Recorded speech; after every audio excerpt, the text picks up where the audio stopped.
L'Élysée, le 15 avril 2013. Le chef du service télécommunications et informatique est démis de ses fonctions sans ménagement.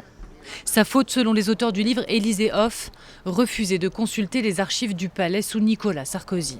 Le patron de la sécurité lui a demandé de récupérer des informations sur l'affaire Tapie. Il veut que je fouille dans l'ensemble des archives informatiques pour trouver des informations sur certaines personnes. J'ai refusé d'obéir à un ordre qui, selon moi, relevait de l'illégalité. Toujours selon les auteurs du livre, le conseiller justice de François Hollande finit par se procurer illégalement la liste des entrées et des sorties de l'Élysée. Il découvre la trace de 12 visites de Bernard Tapie à Nicolas Sarkozy. Et très vite, l'affaire fuite dans la presse. Tout est fait pour que Nicolas Sarkozy se présente durant la primaire et éventuellement ensuite en étant un candidat mis en examen. Tout est fait pour dans cette optique-là. Pour parvenir à ses fins, le président aurait créé un cabinet noir.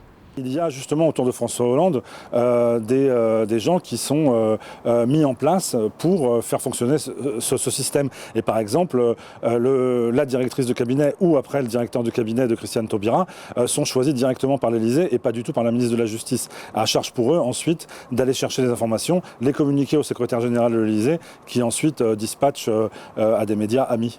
L'Élysée dément ces informations et assure que l'indépendance de la justice est respectée.